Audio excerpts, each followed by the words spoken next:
부활의 메시지라는 제목으로 오늘 이 시간에 부활절 말씀을 함께 생각하며 은혜를 나누고자 합니다. 오늘 부활절입니다.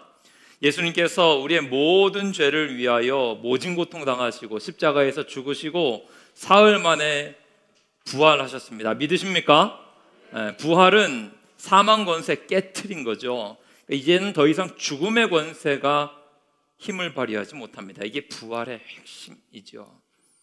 근데 오늘 날 좀 보게 되면 부활절만 되면 요즘은 좀 덜한 것 같긴 한데 심심치 않게 나오는 아주 소비적인 논쟁 하나가 있죠. 부활이 사실이냐 아니냐 뭐 이런 쓸데없는 거 가지고 논쟁합니다. 특별히 교회와 성도들에게 이것만큼 소비적인 논쟁이 없습니다. 마귀가 이런 거 가지고 짐 빼게 만들거든요. 근데 우리는 성경을 믿는 사람들이죠. 믿으십니까? 성경의 진리임을 믿으십니까? 그러면 성경의 방향을 붙들어야 되잖아요. 성경은 그냥 딱 한 줄로 묘사하고 맙니다.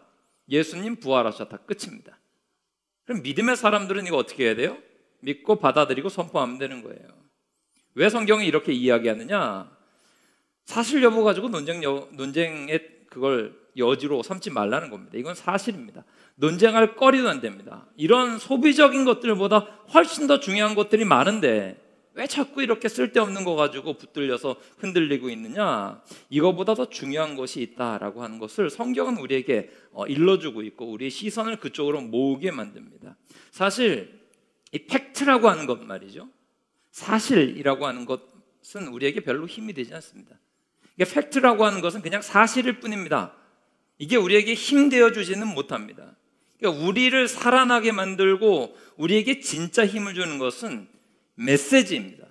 그래서 오늘 제목을 부활의 메시지라고 잡았는데 예를 들면 이런 거죠. 현빈이라고 하는 배우 아십니까? 잘생겼죠? 아주 멋있잖아요. 그죠? 우리 현빈 얼마나 잘생겼습니까? 얼마나 멋있습니까? 나이스하잖아요. 이건 사실입니다. 누가 봐도 부인하지 못할 겁니다. 여러분, 연예인이라고 하는 존재는 조금 다른 것 같아요. 이렇게 우리가 예배 드리면서 모여 있는데 현빈 이렇게 가운데 나타나면 그 얼굴에서 빛나는 걸 여러분 느끼게 되실 겁니다. 제가 연예인 몇 번 봤는데 다들 그런 것 같아요. 이 현빈이 잘생긴 거는 팩트죠. 그런데 이 팩트, 사실보다 중요한 건 그 남자가 만약에 여성분들 같으면 나를 사랑한다. 이건 메시지입니다. 손혜진한테는 메시지죠. 잘생긴 그 나이스한 멋있는 그 현빈이 나를 사랑해요. 이건 메시지입니다. 그러니까 사실과 메시지의 차이점을 여러분 여기서 잘 구별하실 줄 알아야 되는데 하나 더 예를 든다 그러면 어떤 사람이 돈이 많아요. 재벌이에요. 이건 사실이죠. 돈이 많은 사람이 있습니다. 우리나라에 돈 많은 사람 한두 명이겠습니까? 재벌 많이 있겠죠. 사실입니다. 그런데 그 사람이 나를 위해서 집을 한 채 사준다. 이건 뭐예요? 메시지죠. 메시지. 이 사람이 나를 만나서 너무 귀하게 여겨서 차를 한 대 사준다. 메시지죠. 학생들에게 평생의 장학금을 다 대준다. 이건 뭐예요? 메시지예요. 그러니까 사실은 그다지 우리에게 힘을 주지 못합니다. 그런데 메시지에는 힘이 있어요. 마찬가지죠. 예수님이 죽으셨다 사흘 만에 부활하셨습니다. 이건 사실입니다. 그런데 그 죽으신 게 나를 위해 죽으셨어요. 나를 살리시기 위해서, 나에게 구원을 주시기 위해서 죽으시고 사흘 만에 부활하셨어요. 이건 메시지라고요. 하나님 전지전능하시죠. 우린 다 알고 있습니다. 하나님 위대하십니다. 존귀하십니다. 전지전능하시고 모르시는 게 없고 못하실 일이 없으십니다. 그런데 그 전능하신 하나님이, 전지전능하신 하나님이 나를 도와주세요. 나와 함께 하세요. 나를 지켜주세요. 내게 능력 주세요. 이게 메시지라는 거예요. 그러니까 우리는 항상 메시지 중심으로 나아갈 줄 알아야 합니다. 오늘 부활절입니다. 그럼 이 부활이 우리에게 주는 메시지가 뭐가 있을까요? 정말 많이 있겠죠. 부활이 주는 메시지는 다양합니다. 죄로 죽을 우리를 예수님이 그 귀하신 피로 말미암아, 피 흘리심으로 말미암아 구원받고 새 생명을 얻었습니다. 보혈로 말미암아 죄 씻음 받는 것을 믿으십니까? 그리고 그 부활하신 예수님과 우리는 동행하며 능력으로 살아간다. 새 삶으로 살아간다. 예수님의 부활이 나의 부활이 된다. 참 많이 있죠. 부활이 주는 메시지는 정말 많습니다. 성경에서도 도처에 예수님의 부활에 관한 증언들이 많이 나오잖아요. 대표적으로 우리 부활절마다 읽는 말씀, 요한복음 11장 25절로 26절 말씀이 있습니다. 우리 말씀 보면 확인하겠습니다. 함께 읽습니다. 예수께서 이르시되 나는 부활이요 생명이니 나를 믿는 자는 죽어도 살겠고 무릇 살아서 나를 믿는 자는 영원히 죽지 아니하리니 이것을 내가 믿느냐. 아멘. 예수님의 부활이 주는 메시지가 뭐예요? 예수님 믿으면 죽어도 산다는 거예요. 살아서 믿는 자는 영원히 죽지 않는다. 부활해 주시는 귀한 메시지죠. 또 부활해 주시는 메시지가 뭐예요? 고린도전서 15장 20절입니다. 우리 함께 읽겠습니다. 시작. 그러나 이제 그리스도께서 죽은 자 가운데서 다시 살아나사 잠자는 자들의 첫 열매가 되셨도다. 아멘. 이 고린도전서 15장 20절은 부활에 관해서 예수님의 부활이 우리의 부활이 된다는 것에 대해서 아주 중요한 말씀인데, 예수님께서 부활의 첫 열매가 되셨대요. 나무를 상상하시면 되죠. 과실수가 있습니다. 과실수가 잘 자라서 열매 첫 번째 꽃이 나왔습니다. 꽃 피우는 꽃나무가 있습니다. 첫 번째 꽃이 나왔습니다. 꽃망울이 피어서 하나가 나왔습니다. 그러면 그 이후에 우리는 뭘 기대할까요? 수많은 열매와 수많은 꽃을 기대합니다. 그러니까 예수님께서 부활의 첫 열매가 되셨다라고 하는 말씀은 어떤 거예요? 우리 모두 다 예수님의 부활의 능력을 힘입어 부활의 삶을, 부활의 능력을 힘입어 산다라고 하는, 부활의 열매가 될 수 있다는 것을 너무나 잘 보여주고 있죠. 이게 부활의 메시지 중에 하나입니다. 그 중에서도 저는 오늘 이 시간엔 부활을 믿고 부활을 붙들고 부활의 능력으로 살아가는 믿음의 성도들이 어떠해야 되는지 적용적인 메시지를 가지고 오늘 말씀을 중심으로 함께 잠깐 은혜를 나누고자 합니다. 여러분 부활 믿으십니까? 그러면 부활을 믿는 우리는 어떻게 살아가야 될까요? 핵심은 이겁니다. 무덤의 자리를 떠나시라는 거예요.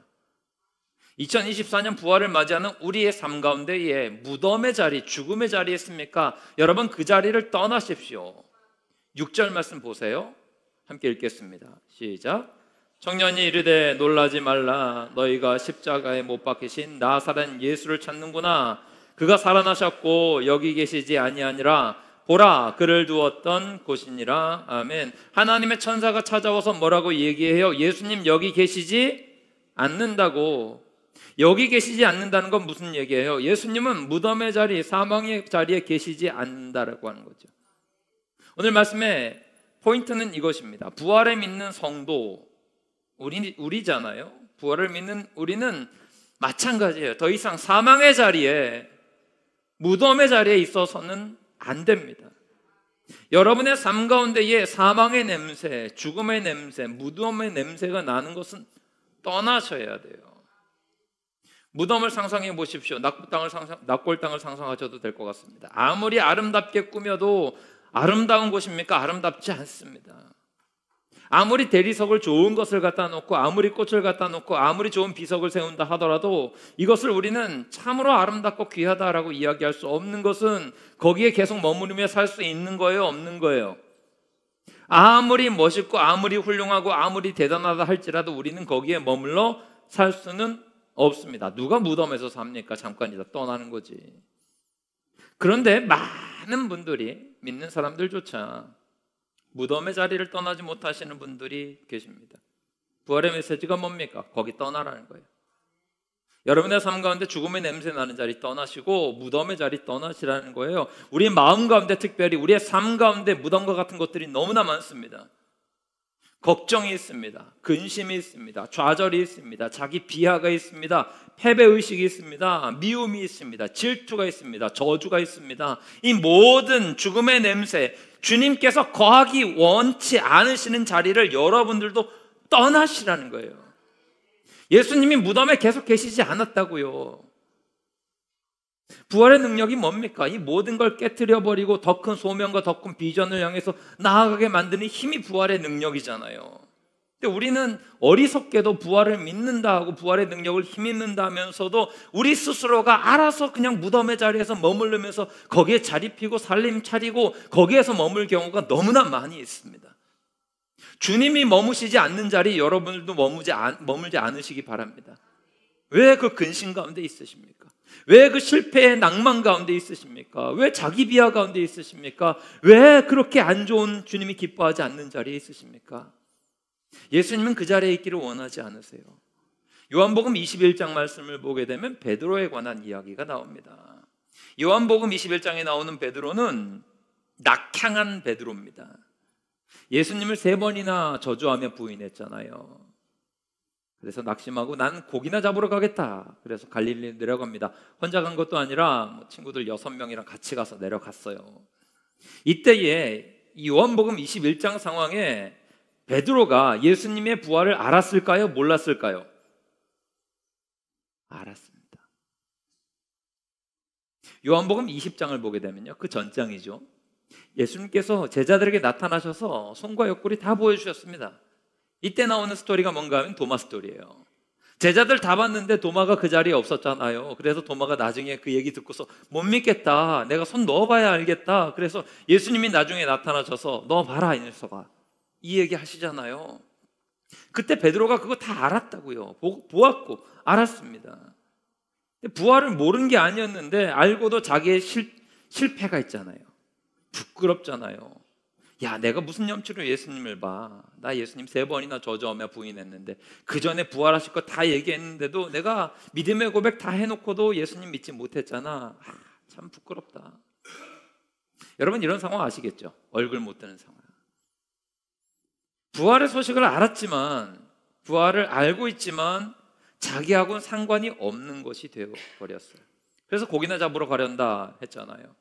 거기 가서 고기 많이 잡았을까요? 못 잡았을까요? 못 잡았습니다. 요한복음 21장을 보게 되면 고기를 못 잡아요. 예수님이 많이 잡았니? 했는데 못 잡았어요. 그래서 예수님이 뭐라고 하세요? 오른편에 그물을 내려라 해서 그물을 잡았는데, 물고기 세어보니까 몇 마리였을까요? 잘 알고 있는 153마리, 무나미 153 그겁니다. 153마리를 잡았습니다. 그러면서 예수님의 대화 나오죠. 이게 중요합니다. 여기 있는 모든 사람들보다 나를 더 사랑하느냐?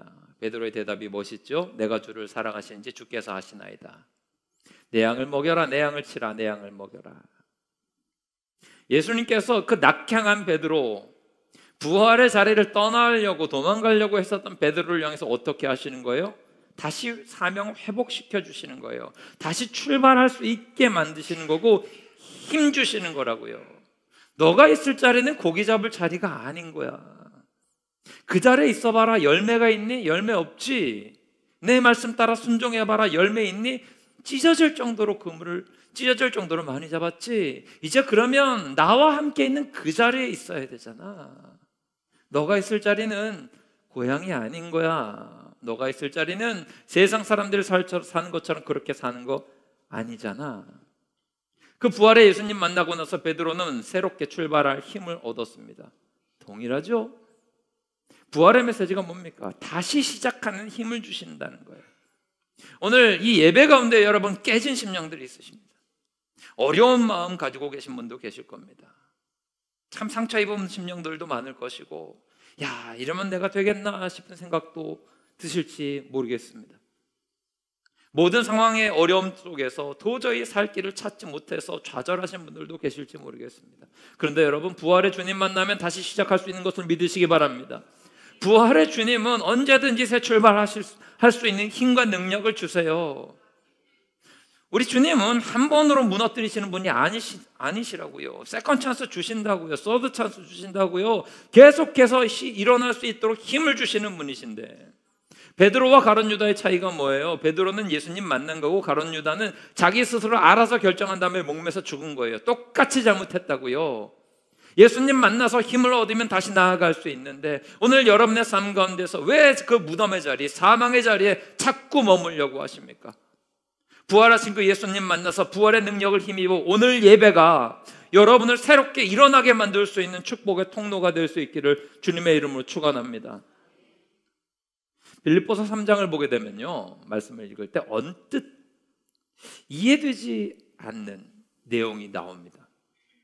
빌립보서 3장 10절로 11절 말씀을 보면요, 이런 말씀이 나와요. 보세요. 함께 읽겠습니다. 시작. 내가 그리스도와 그 부활의 권능과 그 고난의 참여함을 알고자 하여 그의 죽으심을 본받아 어떻게 해서든지 부활에 이르려 하노니. 부활에 이르려 한다 그러죠. 부활을 사모한다. 부활을 향해서 나아가길 원한다. 이 말씀 바로 다음에 우리가 많이 알고 있고 외우는 말씀이 나옵니다. 좀 긴데요. 세 구절이나 돼서 우리 보며 확인하겠습니다. 함께 읽습니다. 시작. 내가 이미 얻었다 함도 아니요 온전히 이루었다 함도 아니라 오직 내가 그리스도 예수께 잡힌 바 된 그것을 잡으려고 달려가노라.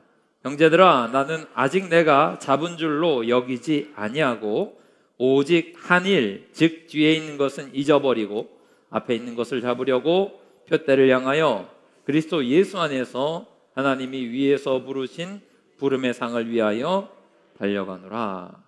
아멘. 보세요. 빌립보서 3장 10절부터 14절까지의 말씀을 쭉 우리가 읽으며 확인했는데 10절 11절과 12절 14절의 말씀이 연결이 잘 안 돼요. 앞에는 내가 부활에 이르려 한다, 부활을 붙든다. 그런데 뒷부분은 갑자기 표대 얘기가 나오죠. 내가 표대를 향해서 힘차게 달려간다 이런 얘기 나오고, 이게 한 단락이라고요. 여러분, 딱딱 끊어진 다른 곳에 있는 말씀들이 아니라 같이 나온 거거든요. 따로따로 잘려진 게 아닙니다. 그런데 논리가 연결이 안 돼요. 아무리 봐도 이게 논리가 연결이 안 돼서 예전에 이 말씀 읽을 때는 이게 옥중서신이잖아요. 그러니까 사도 바울이 좀 피곤했나 보다. 할 말을 좀 까먹거나 논리적인 비약이 좀 있었나 보다.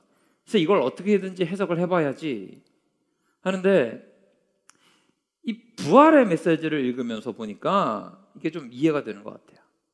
10절, 11절 말씀은 바울이 붙은 건 뭐예요? 부활의 메시지죠. 부활의 능력을 위해서 내가 부활에 이르려 한다, 부활을 쫓아간다, 부활을 사모한다. 근데 그 부활의 능력이 사모하다 보니까 바울을 감싸요. 바울과 함께 했어요. 그러면 그 다음부터 11절부터 나오는 말씀, 12절부터 나오는 말씀이 자연스러워요. 부활의 능력을 힘입으니 어떤 일이 벌어져요? 내가 이미 얻었다 함도 아니요 온전히 이루었다 함도 아니라 뒤에 있는 건 잊어버리고 앞에 있는 표대를 잡으려고 내가 힘차게 달려간다. 이런 식으로 연결이 되면 그거구나 알 수 있죠. 이게 부활의 능력을 힘입은 성도의 모습이다라고 하는 거죠. 부활을 사모하며 부활을 붙들고 부활을 향해서 나아가니까 이제는 어떤 일이 벌어져요? 뒤에 있는 건 잊어버리고, 과거의 모든 것들은 잊어버리고, 상처도 잊어버리고, 아픔도 잊어버리고, 쓸데없는 죽음의 것들 다 잊어버리고, 주님께서 보여주신 사명과 표대를 향해서 열심히 내가 힘차게 달려간다. 그 고백을 사도 바울은 지금 빌립보서 3장에서 감옥 속에서 하고 있다라고 하는 거죠. 오늘 부활절입니다, 여러분. 부활의 능력으로 여러분 과거의 상처에 매이지 않으시기를 바랍니다. 이 모든 아픔을 딛고 새롭게 일어나십시오. 아픔에서 헤매지 마십시오. 실패로 좌절하지 마십시오. 부활의 주님 의지하셔서 죽음의 자리에서 일어나야 되지 않겠습니까? 생명이 꽃피우는 자리로 나아가야 하지 않겠습니까? 부활이 우리에게 의미가 있는 것은 이 부활절은 우리에게 소망을 주는 날이기 때문에 그렇습니다. 예수님의 죽음의 권세를 이기셨습니다. 가장 강력한 인간이 해결할 수 없는 것들을 주님께서 해결하는 것을 보여주셨습니다. 그러면 그 나머지 것들은 아무것도 아니다라고 하는 거죠. 부활의 주님 바라보면 우리에게 다가오는 절망들, 죽음들 아무것도 아닙니다. 지난 우리 고난주간 보내면서 새벽마다 나누었던 말씀 중에 하나이죠. 독생자 예수 그리스도를 우리를 위해서 주신 그 아버지 하나님께서, 가장 소중한 걸 주신 아버지 하나님께서 우리에게 그보다 못한 어떤 것 못 주시겠냐는 거예요. 여러분 얼마나 소중한 존재입니까? 여러분 스스로 한 분 한 분은 예수님 그분을 주시고도 사신 존재예요. 그럼 이 귀한 여러분들을 주님께서 가만히 두시지 않으시겠죠. 다시 일어나게 만드시겠죠. 힘내게 힘 주시겠죠. 능력 주시겠죠. 소망 주시겠죠. 한숨이 변하여 감사와 기쁨과 찬양되게 만드실 줄 믿으시기 바랍니다. 그러니까 베드로처럼 고기나 잡으러 가자 하지 마시고 다시 한번 바울처럼 표대를 향해서 나아가십시오. 더 이상 사망의 권세에 눌려있는 분들이 아니라 부활의 메시지를 붙들고 일어서는 믿음의 종들 되시기를 주님의 이름으로 축원합니다. 기도하시겠습니다.